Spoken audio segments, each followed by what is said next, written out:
Roma pasal 9. Aku mengatakan kebenaran dalam Kristus. Aku tidak berdusta.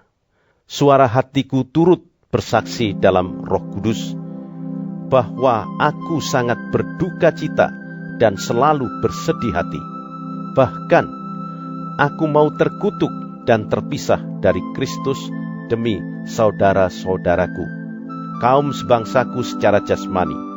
Sebab mereka adalah orang Israel, mereka telah diangkat menjadi anak, dan mereka telah menerima kemuliaan, dan perjanjian-perjanjian, dan hukum Taurat, dan ibadah, dan janji-janji.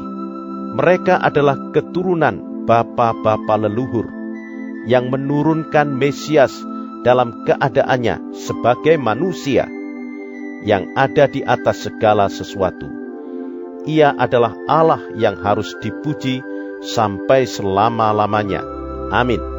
Akan tetapi firman Allah tidak mungkin gagal, sebab tidak semua orang yang berasal dari Israel adalah orang Israel, dan juga tidak semua yang terhitung keturunan Abraham adalah anak Abraham, tetapi yang berasal dari Ishak yang akan disebut keturunanmu. Artinya, bukan anak-anak menurut daging adalah anak-anak Allah, tetapi anak-anak perjanjian yang disebut keturunan yang benar. Sebab firman ini mengandung janji, pada waktu seperti inilah aku akan datang, dan Sarah akan mempunyai seorang anak laki-laki. Tetapi bukan hanya itu saja.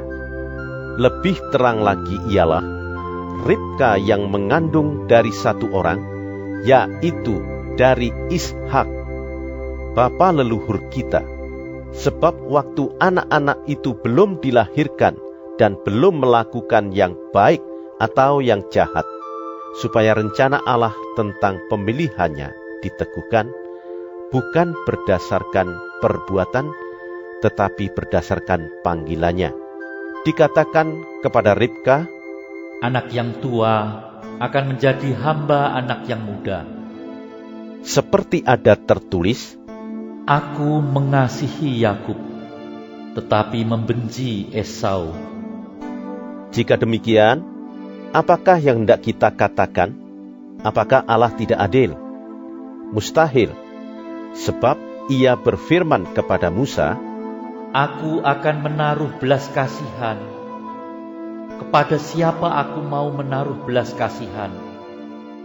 Dan aku akan bermurah hati kepada siapa aku mau bermurah hati. Jadi, hal itu tidak tergantung pada kehendak orang atau usaha orang, tetapi kepada kemurahan hati Allah. Sebab Kitab Suci berkata kepada Firaun, itulah sebabnya aku membangkitkan engkau, yaitu supaya aku memperlihatkan kuasaku di dalam engkau, dan supaya namaku dimasyhurkan di seluruh bumi. Jadi, Ia menaruh belas kasihan kepada siapa yang dikehendakinya, dan Ia menegarkan hati siapa yang dikehendakinya. Sekarang kamu akan berkata kepadaku, jika demikian, apalagi yang masih disalahkannya? Sebab siapa yang menentang kehendaknya? Siapakah kamu, hai manusia? Maka kamu membantah Allah? Dapatkah yang dibentuk berkata kepada yang membentuknya, mengapakah engkau membentuk aku demikian? Apakah tukang periuk tidak mempunyai hak atas tanah liatnya? Untuk membuat dari gumpal yang sama suatu benda untuk dipakai guna tujuan yang mulia, dan suatu benda lain untuk dipakai guna tujuan yang biasa.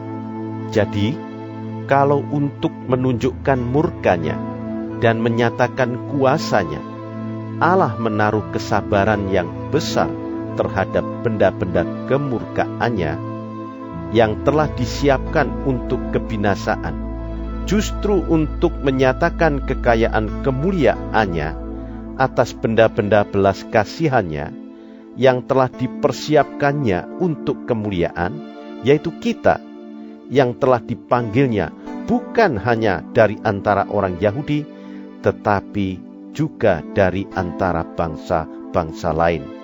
Seperti yang difirmankannya juga dalam kitab Nabi Hosea, yang bukan umatku akan kusebut umatku, dan yang bukan kekasih, kekasih.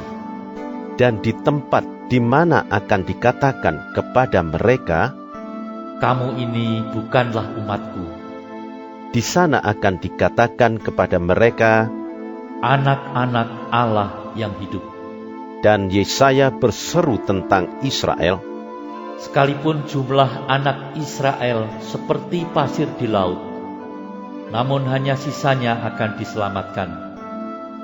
Sebab apa yang telah difirmankannya akan dilakukan Tuhan di atas bumi, sempurna dan segera. Dan seperti yang dikatakan Yesaya sebelumnya, seandainya Tuhan semesta alam tidak meninggalkan pada kita keturunan, kita sudah menjadi seperti Sodom dan sama seperti Gomora. Jika demikian, apakah yang hendak kita katakan? Ini, bahwa bangsa-bangsa lain yang tidak mengejar kebenaran telah beroleh kebenaran, yaitu kebenaran karena iman. Tetapi bahwa Israel sungguh pun mengejar hukum yang akan mendatangkan kebenaran, tidaklah sampai kepada hukum itu. Mengapa tidak? Karena Israel mengejarnya bukan karena iman, tetapi karena perbuatan.